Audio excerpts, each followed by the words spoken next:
Hi, this is Phil and Andy from SkiTalk.com, and let's talk about the Rossignol Sender 94 tie. Dimensions on the Sender are 128, 94, 118 in our 178 here with a 19-meter radius. Lengths available going to range anywhere from a 156 to a 186. Okay, and the Sender 94 tie is the entry level in the adult Sender collection. They do offer a Sender 90 tie, but that really is geared more towards the tweener skier. So, Andy, I know you've spent a lot of time on this ski. What are your impressions of it?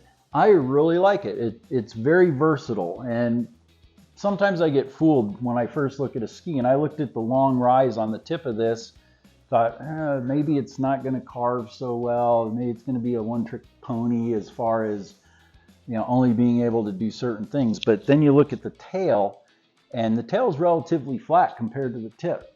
So it's really easy to initiate whether you're on hardpack or in snow, but it has the power in the tail and the grip in the tail to complete turns. And even though it's a 19-meter radius, you can shape turns to a lot of different shapes. It's not a one-turn pony, so to speak. Now, to your point on it, that's what I'll jokingly say as far as with the shape of the ski. It's party in the front, business in the rear. Right. And a lot of it really has to do also with the dimensions of the ski. I mean, we've got a 128 in the tip and a 118 in the tail. That means there's only 10 millimeters of taper in the ski. What that means to you as a reader and what you might be looking for a ski is this ski is going to really finish the turn nicely, where a lot of the skis in this range have anywhere from 15 to even 20 millimeters of taper.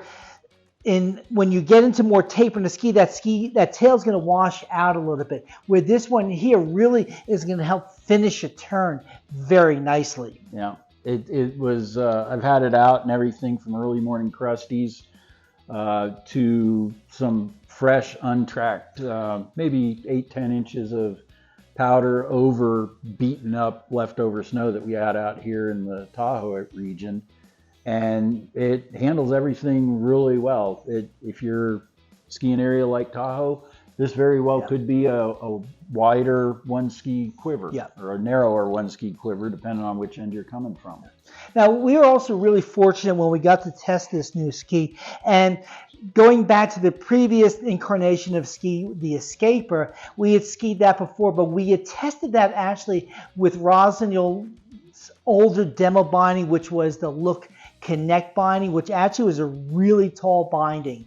And that, when you put that on this 94 millimeter ski, I thought neutered the ski a little bit. Now we've skiing now with their new Metrics binding, which actually is a really good binding to put on this as a test binding, because it's lower to the deck of the ski, which makes that wider ski more reactive. But what Rossignol and Look did with this new binding is, where a lot of the demo bindings are very quick adjustments on them, would use your fingers, this one actually is a worm screw on it, so it gives you a really solid coupling as far as your boot connected to the ski. And I really think it made a difference when we got to test this new ski.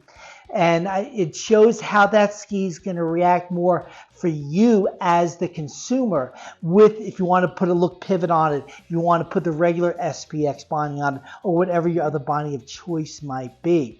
So we are definitely fortunate. I thought we really got a little bit more out of the ski with this binding on it than when we tested the Escaper. Yeah, I think this lower deck height, a lot of the demo bindings, a lot of them are coming down in their deck height. Yeah. But a lot of the older ones that we had, they were tall, and you could really feel that, especially on the wider skis, where getting them over, you missed some of the capability of the ski that the binding was eating into. No, I agree with you. These bindings are going to give you a more true feel as a tester and reviewer to what the production binding would be. So you as a customer are getting a more what the ski is doing as opposed to what the binding may be taking away from it. No, I agree with you. So it comes down to who's this ski for. I think technical off-piste skiers are really going to benefit from this ski. And again, it gets into that turn shape and having that stronger tail. This ski, I think, really rewards a really good skier. As far as who might not benefit from it, maybe somebody who's a tail pusher slides their tail around. I mean, you're going to find that tail to bite a little bit and kind of bring you into the turn. That could be good or that could be bad. Again, it depends on what you're looking for in a ski. So anything else to add, Andy? I don't think so. I think that about covers it. So, skiing is fun. fun. To read the full review of this ski, please go to SkiTalk.com and click on the review tab. Please also hit the like button and subscribe to our YouTube channel to see more reviews and other ski-related content, and add thoughts in the comment section below. Of course, follow SkiTalk.com on all of our social media channels. No UPS deliveries were received during the production of this video.